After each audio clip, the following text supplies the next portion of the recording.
especially our sheriffs and all of our law enforcement that is here. I can't thank you guys enough, all of you, for what you do. For those of you that don't know, my name is Senator Janae Shamp, and I represent Legislative District 29.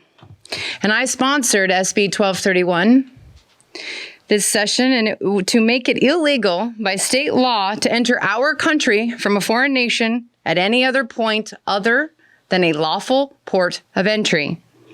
That bill was modeled after Texas's SB 4, and it was vetoed by Governor Hobbs.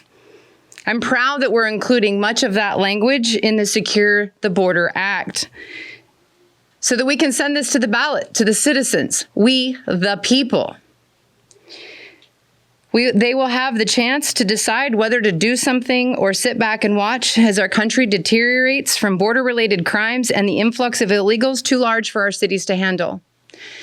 And from all of the polling data that's out there, from all of the constituent emails and phone calls I'm getting, I guarantee you it is the #1 issue on the hearts and minds of the citizens of Arizona and across this country.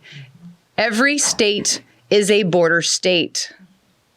And God bless Lakin Riley and her family. It's Nurses Week, and we've been robbed of an incredible nurse. During the Biden administration, it's estimated that around 10 million illegal aliens have entered our country illegally from our southwest border. This includes criminals, terrorists, and hundreds of thousands of children who are victims of human and sex trafficking. From 2021 to 2023, U.S. Customs and Border Protection encountered nearly 300 individuals on the terrorist watch list. They are illegally entering our country between ports of entry along our southwest border. That's a 3,033% increase over the previous 3 years.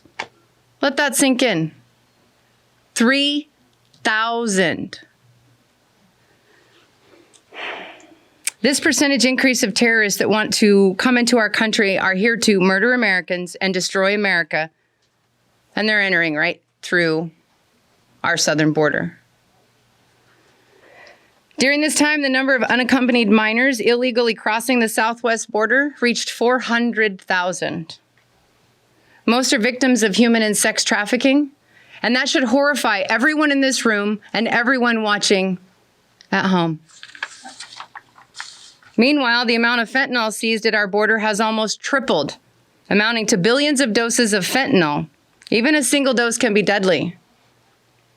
It can be deadly via inhalation when a bag is opened. It can be deadly with just one pill. It shouldn't come to anyone's surprise that we've also seen the highest number of overdose deaths in our nation's history. I've told the story before, but having to do CPR on a 3-year-old little girl who merely picked up a pill that was left on her front porch, this hits home. The fact that there's any pushback on that is insulting to the family of that little girl and many others. One overdose death, one victim of child sex trafficking, one terrorist plotting to destroy America from within our country is one too many. This is a crisis.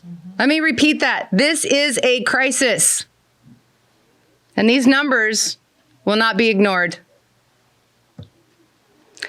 Lastly, human smuggling often leads to other crimes, such as identity theft, one of the fastest growing financial crimes in America.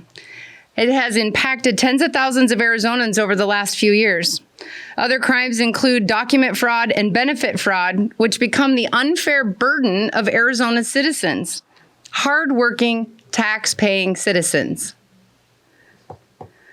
These issues of theft and fraud will be addressed in the Secure the Border Act. I love America, and I love the great 48, Arizona. And I'm going to continue to keep fighting for our communities to make it safe from the invasion at our border. And if the federal government will not protect the citizens of Arizona, the states must do their duty. And ultimately, Arizonans will get to decide the fate as it relates to these border crimes come November. Thank you very much.